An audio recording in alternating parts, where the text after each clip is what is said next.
시청자 여러분 안녕하십니까? 뉴스 플러스 시작합니다. 박지원 전 국정원장이 퇴임 후 처음으로 광주를 찾았습니다. 경남 밀양에서 발생한 산불이 사흘 만에 진화됐습니다. 코로나19 방역 조치로 피해를 본 소상공인을 위한 손실보전금이 지급됐습니다. 마포 청년나루에서 1:1 원스톱 종합상담을 진행합니다. 대구시가 2022년 공동주택 공동체 활성화 사업을 공모해 11개 사업을 선정했습니다. 지방선거 이후 내홍에 휩싸인 더불어민주당을 향해 쓴소리를 쏟아낸 박지원 전 국정원장이 퇴임 후 처음으로 광주를 찾았습니다. 박 전 원장은 지역민들이 민주당의 아픈 회초리를 들었다며 실용적인 정당으로 거듭나야 한다고 조언했습니다. 박지원 전 국정원장이 퇴임 후 첫 공식 행보로 광주를 찾았습니다. 6일 지방선거 당시 광주에서 역대 최저 투표율이 나온 것을 두고 지역민들이 민주당의 아픈 회초리를 때렸다고 표현했습니다. 이제 민주당이 반성하고 단결해서 국정의 감시자로서 역할을 해야 될 건데 아직도 저렇게 서로 싸우고 있는 것은 굉장히 한심하다. 그런 의미에서 광주 시민들과 우리 전남 도민들이 회초리를 때린 것을 느껴야 되고.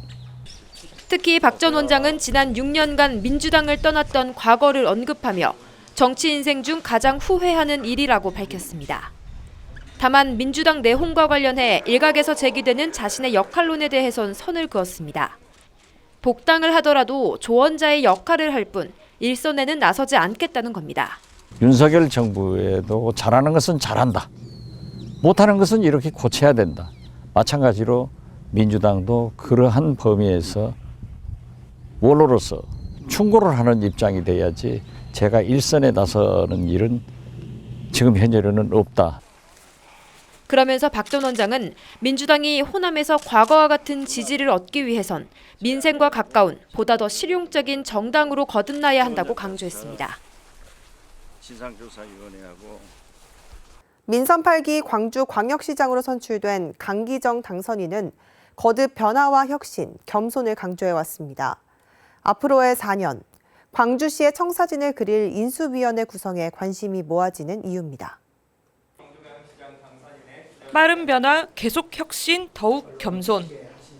민선 8기 광주광역시 강기정호가 거듭 밝힌 새로운 광주시대의 청사진입니다. 150만 시민들께서 요구하신 광주의 빠른 변화, 민주당의 혁신을 위한 4년의 대장정을 시작합니다. 국가 균형 발전에 박차를 가하고 지역 발전에 헌신할 시간이 되었습니다. 인수위원회가 강기정호의 이 같은 밑그림을 그릴 첫 조직이라는 점에서 관심이 쏠립니다. 특히 지방자치법 개정으로 법적 권한을 가진 인수위가 처음 출범하는 만큼 인적 구성과 운영 방향에 대한 기대가 높습니다. 강기정 당선인은 인수위를 이끌 위원장으로 이번 선거에서 선대위 본부장을 맡은 지스트 김준하 교수를 임명했습니다. 지난 지방선거에 이어 강기정 당선인과 다시 한번 손을 잡고 지역 현안 개발과 정책을 지휘한 김준하 위원장은 강 당선인의 전략 파트너이자 최측근입니다. 김 위원장과 함께 민선 8기 광주시정을 구상할 인수위원은 20명 내외로 구성됩니다. 전문 분야에 대한 자문위원은 인원수의 제한을 받지 않는 만큼 당선인의 핵심 공약인 5대 신경제지구 신활력특구를 속도감 있게 가져갈 다양한 인재들이 등용될 것으로 예상됩니다. 인수위와는 별도로 당선인 직속에 TF도 꾸려집니다. 윤석열 정부 출범에 따른 변화에 대응하기 위한 현안 대책 TF와 국비 대응 TF입니다.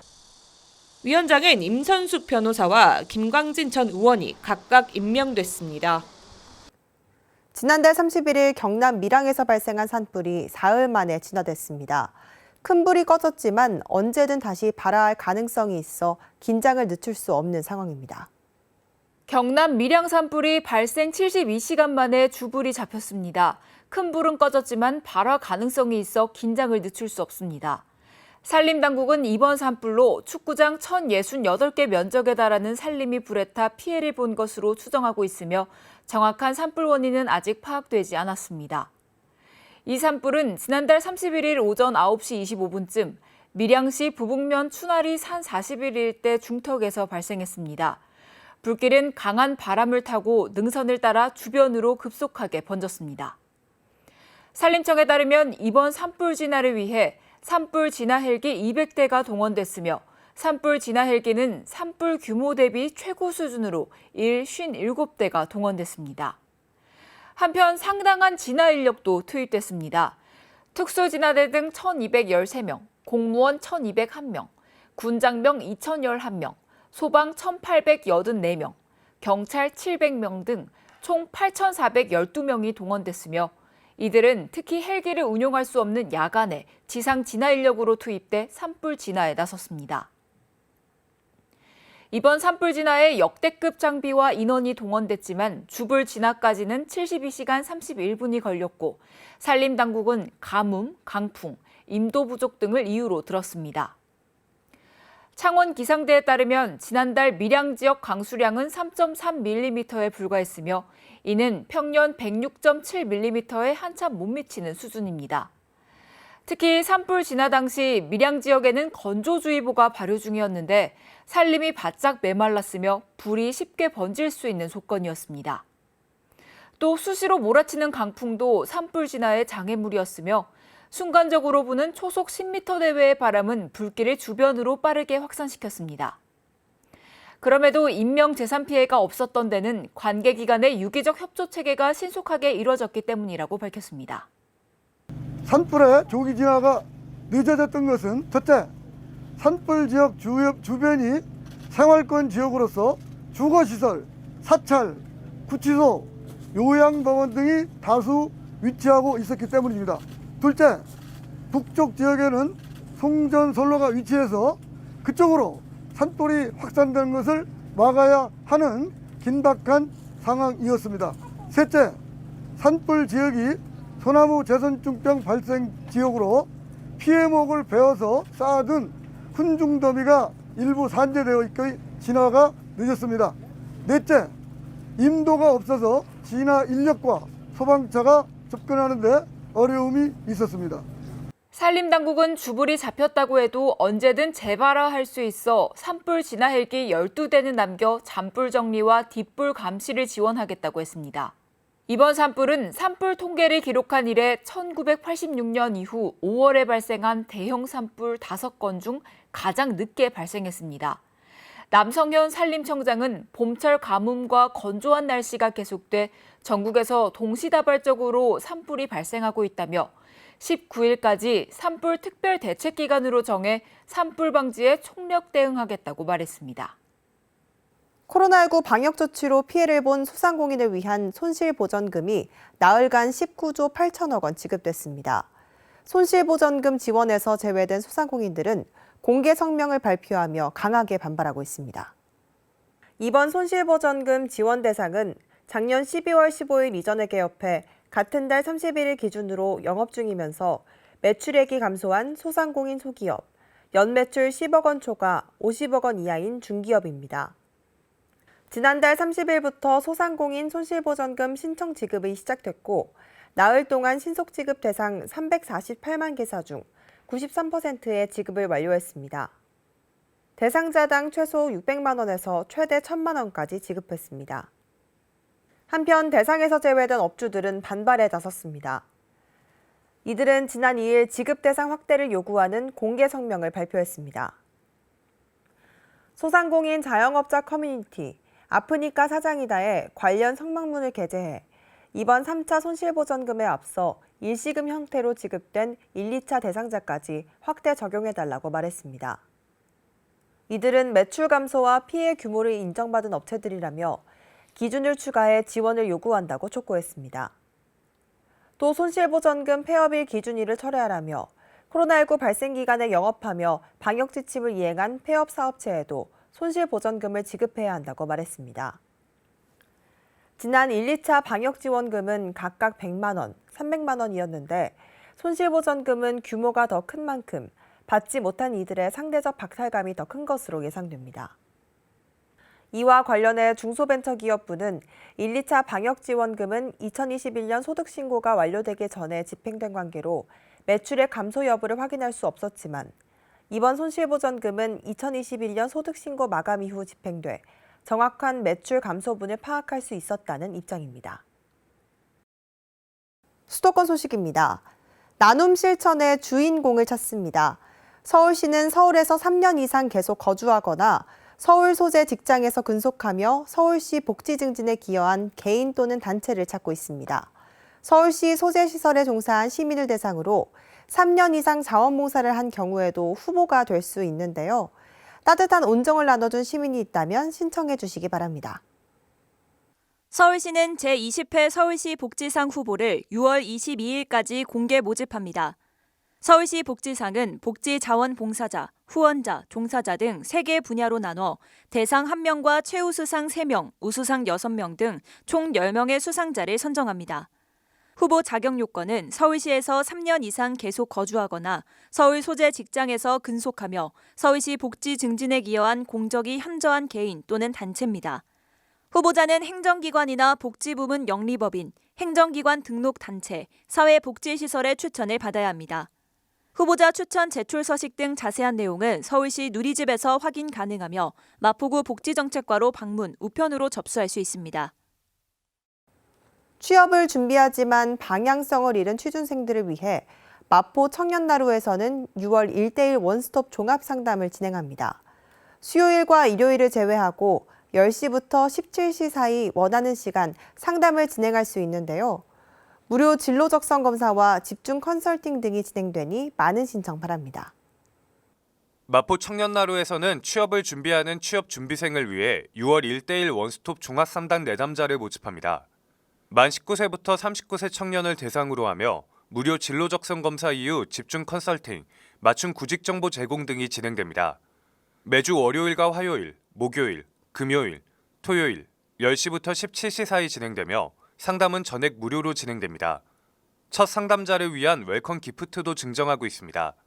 마포 청년나루 누리집에서 대관 프로그램 안내 항목 중 1:1 원스톱 종합상담을 신청해 상담 가능합니다. 상담 신청 후 구글 스프레드시트를 통해 확정 일정을 꼭 확인하기 바라며 확정 후 1에서 2일 전 개별 연락을 받을 수 있습니다. 계속해서 광역시 소식입니다. 대전시가 자치경찰제 출범 1주년을 앞두고 시민이 제안하는 정책 아이디어 공모를 추진합니다. 대전자치경찰위원회가 시민의 의견을 반영한 치안정책 발굴을 위해 오는 7월 1일까지 2022년 자치경찰 시민 아이디어 공모를 실시합니다.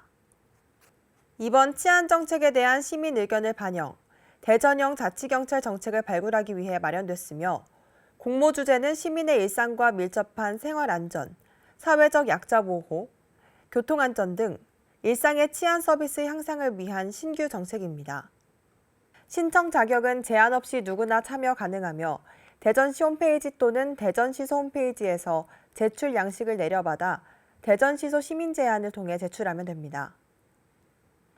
또한 심사 결과는 8월 중 대전시와 대전시소 홈페이지를 통해 발표할 예정이며 최우수상 1명, 우수상 2명, 장려상 3명에게 각각 소정의 상금을 수여할 계획입니다.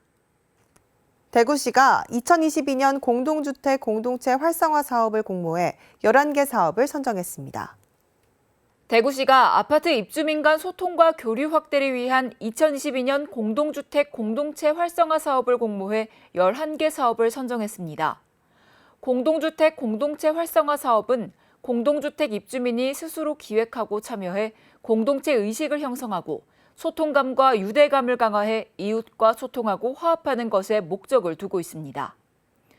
이번에 선정된 사업은 남구 1개 단지, 북구 2개 단지, 달서구 3개, 달성군 4개 단지, 1개의 관련 단체로 총 4,750만 원의 사업비를 지원합니다. 강원도 소식입니다. 평창군 박림면에 위치한 박림 드림센터에서는 특별한 노래자랑이 열렸습니다. 박림면 주민들이 모여 즐거운 시간을 보냈다고 하는데요. 그 현장 소식 전해드립니다.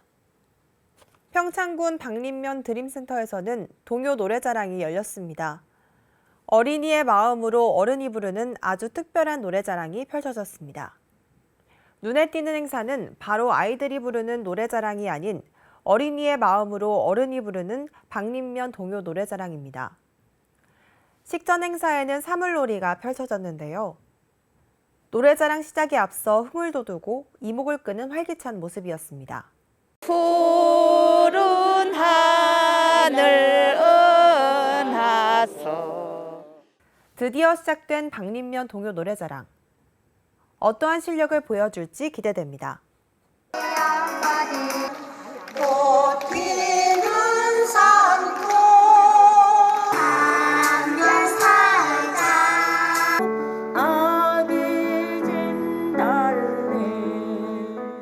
저에게는 만족지 못했어요. 그동안 노래를 못해가지고 갑자기 하니까 안 나오네요. 하기를 잘했다고 생각해요. 왜냐하면 우리 평창군을 제가 많이 아끼고 사랑하거든요. 연습은 많이 안 했거든요. 시간이 없어갖고. 요새 농번기라 바쁘셔갖고 일하시는 분들은 또 시간 내서 그렇게 하셨어요. 동심으로 돌아간 것 같았어요. 이번 노래자랑은 참가하는 모든 팀에게 선물을 증정했습니다. 1, 2, 3등에게는 상금도 주어졌는데요. 심사 기준은 참가 인원이 많을수록 높은 점수가 주어졌습니다. 어른들이 동심으로 돌아가 동요를 부르고 또 그 노래를 따라 부르는 아이들의 모습을 보니 저절로 입가에 미소가 지어졌습니다. 뿐만 아니라 박림면의 어린이와 청소년들에게 어른들의 응원과 관심을 전달했는데요. 이를 통해 자부심을 가질 수 있었던 소중한 시간을 보냈습니다. 박림면 주민들이 더욱더 소통하고 하나가 되었으면 좋겠고요. 서로 힘을 합쳐서 우리 박림면 발전을 위해 더 힘을 모았으면 하는 바람으로 이번 행사를 준비했습니다. 가는 날이 장날이라고 박림면 드림센터 마당에 많은 플리마켓이 들어섰습니다. 오늘은 사방팔방 플리마켓 행사가 펼쳐지는 날인데요. 박림면에서 생산되는 농산물과 특산물들로 가득 찬 모습입니다. 품질 좋은 우리의 특산물을 직거래할 수 있는 좋은 기회를 마련해주고 있었습니다. 이번 노래자랑을 통해 박림면 주민들이 함께 연대하고 즐거운 시간을 가지는 축제의 장이 마련됐습니다. 충청도 소식입니다. 충북도가 과수 화상병이 빠르게 확산함에 따라 추가 확산 방지에 나섭니다. 현장 대응 집중 기간 동안 과수 화상병 상황실을 운영할 계획입니다. 충북 지역 과수 화상병이 빠르게 확산하고 있습니다. 지난 11일 충주시와 진천군 각 두 곳에서 시작된 과수 화상병은 주변 농장과 음성 등으로 번졌습니다. 특히 최초 발생 후 열흘이 지난 27일 기준 발생 농가는 46곳, 피해 면적은 20.9헥타르로 늘었습니다. 충청북도는 과수화상병 추가 확산을 막기 위해 총력에 나서기로 했습니다. 우선 현장 대응 집중 기간을 오는 7월 말까지 운영하기로 했습니다. 이 기간 농촌진흥청과 충북농업기술원, 시군농업기술센터는 합동으로 과수화상병 상황실을 운영할 계획입니다. 또한 식물방제관으로 구성된 전문 예찰반이 과수원에 대한 정밀 예찰을 시행합니다. 농촌진흥청은 과수화상병 현장 진단실을 충주시 농업기술센터에 설치했고 과수화상병 의심주 발견 즉시 현장에서 확진 여부를 판정하기로 했습니다. 결과가 2시간 내로 통보돼 신속한 후속 조치가 가능할 전망입니다. 전라도 소식입니다. 이번 6일 지방선거에서 선출된 전남도의회와 기초의회 의원 대부분이 더불어민주당 소속으로 결론났습니다. 사실상 일당 독식으로 도민의 다양한 목소리를 담아내는 데는 한계가 있다는 우려가 커지고 있습니다. 6일 지방선거에서 진보당은 전남에서 도의원 2명과 기초의원 5명 등 총 7명의 당선인을 배출했습니다. 전남 도당과 당선인들은 전남의 제1야당을 만들어준 유권자들에게 희망의 정치로 보답하겠다고 밝혔습니다. 더욱 정진하고 실력을 키워 도민들 마음에 쏙 드는 전남 대표 정치 세력으로 성장해 가겠습니다. 하지만 진보당이 제대로 견제를 할 수 있을지는 알 수 없습니다. 사실상 민주당이 전남도의회를 지배할 것으로 예상되기 때문입니다. 전남도의원 61명 중 56명이 민주당 소속으로 진보당 2명과 국민의힘 1명 등 야당 의원은 5명에 불과한 실정입니다. 목포시 의회도 민주당이 사실상 독식했습니다. 종원 22명 중 정의당 소속 의원 3명과 무소속 2명을 뺀 17명이 민주당 소속 의원들입니다. 민주당 위주로 의회가 구성되면서 주민들의 다양한 요구와 목소리를 담아내기에는 쉽지 않은 구조입니다. 한 표, 한 표의 소중함을 알기에 자고우면하지 않고 목포 정치를 바꾸는 초석을 다지겠습니다. 특히 집행부와 의회가 갈등을 빚을 경우 중재에 나서지도 대안 세력으로서 역할을 다하지도 못할 가능성이 높습니다. 6일 지방선거의 결과가 거듭 민주당 강세로 나타나면서 지방의회의 다양성은 여전히 갈 길이 먼 상황입니다.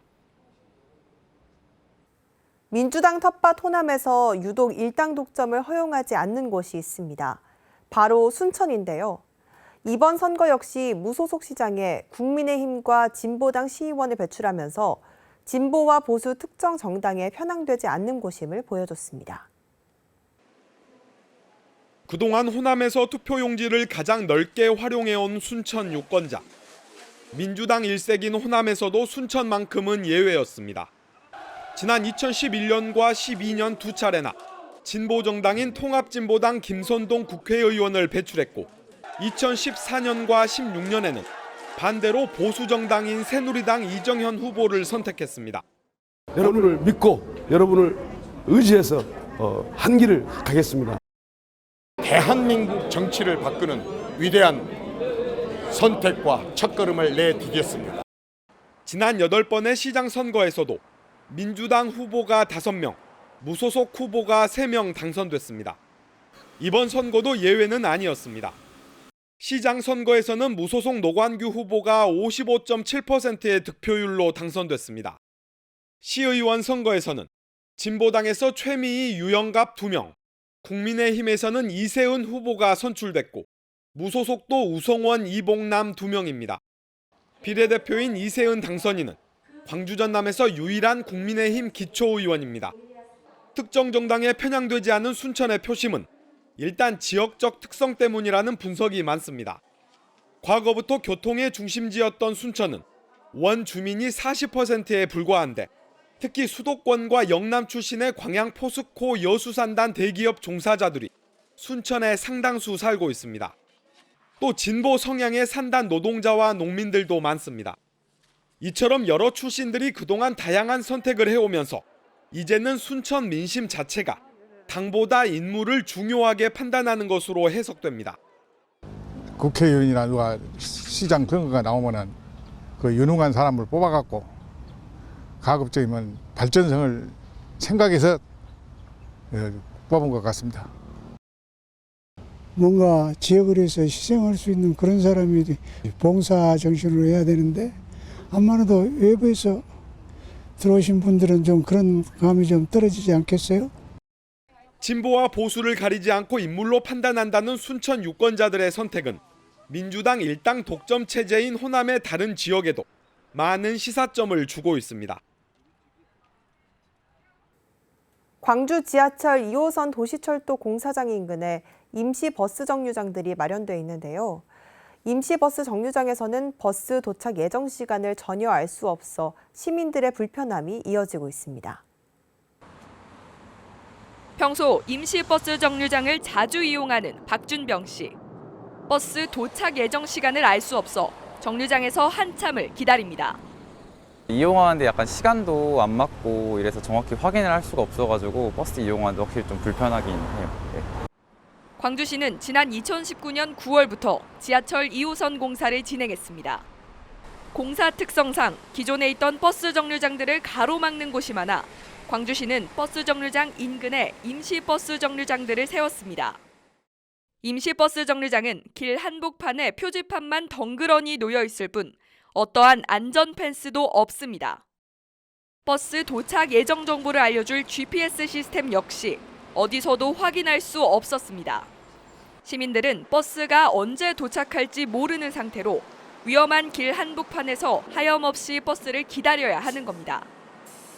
공사가 시작된 후 3년여 동안 시민들의 불편이 이어지고 있지만 광주시는 임시버스 정류장의 개수조차 정확히 파악하지 못하고 있었으며 별다른 해결책도 내놓지 않고 있습니다.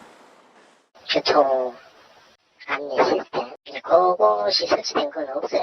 앞으로 GPS 시스템 설치할 계획은 아예 없으세요? 지금 아직까지는 2호선 도시철도공사가 마무리되는 시점은 2023년 말에서 2024년 초쯤으로 앞으로 1년 반 정도 남았습니다. 짧지 않은 기간이지만 아무런 대책이 없어 시민들의 불편함은 계속 이어질 것으로 보입니다.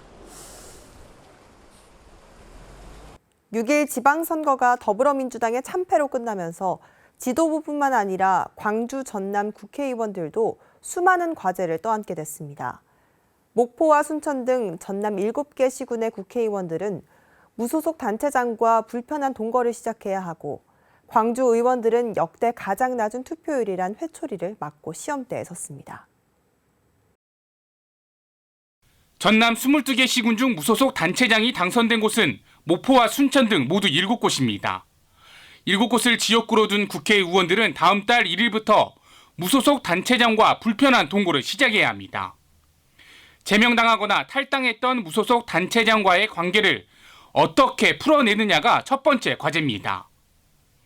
여기에 민주당 후보를 당선시키지 못했다는 책임론, 둘로 쪼개진 민심의 봉합 등 풀어야 할 과제가 한두 가지가 아닙니다. 극단적으로 대립을 선거운동 기간에 했다는 점에서 아무래도 이제 화합의 장애 요소가 크다고 생각을 하고 있습니다. 그래서 이제 앞으로 나아갈 길은 이제 지역의 발전이랑 화합을 위해서 적극적으로 협력하고. 광주는 민주당이 기초단체장을 모두 석권했지만 투표율이 문제입니다. 대선 패배 이후 반성 없이 나선 지방선거, 공천만 받으면 당선이란 민주당의 오만에 광주 시민들은 역대 가장 낮은 투표율로 응답했습니다. 처절한 반성과 쇄신이 없으면 2년 뒤 총선에서 더 큰 심판을 받을 수밖에 없습니다. 의정 활동을 광주를 위해서, 각 구를 위해서 열심히 하라는 말씀과 함께 더욱더 민주당이 혁신하고 반성하라는 의미로 알겠습니다. 열심히 하겠습니다. 무소속 단체장의 돌풍, 역대 가장 낮은 투표율로 보여준 시도민들의 매서운 질책에 이제 지역 국회의원들이 답할 차례입니다. 여수시가 여름철 무더위로 인한 보행자 피해를 예방하기 위해 폭염 대비 그늘막을 본격 운영합니다. 여수시는 관내 144개소 그늘막의 정상 작동 여부 점검을 완료했으며 10월 15일까지 운영합니다. 그늘막은 유동인구가 많은 횡단보도에 주로 설치해 시민들이 신호를 기다리는 동안 뜨거운 햇볕을 피할 수 있어 열사병 등 온열 질환 예방에 도움을 줄 예정입니다. 휴가철이 다가오면서 여행을 계획하시는 분들이 많을 텐데요. 경남도는 경남에서 생활하며 여행하는 장기 체류형 여행 프로젝트, 경남에서 한 달 살기 2차 참가자를 시군별로 모집한다고 밝혔습니다. 6월부터 모집하는 2차 참가자 관련 상세한 모집 일정과 여행 기간은 경남 관광 길잡이 누리집 또는 각 시군 누리집에서 확인할 수 있습니다. 이상 뉴스 마칩니다. 시청해주신 여러분 고맙습니다.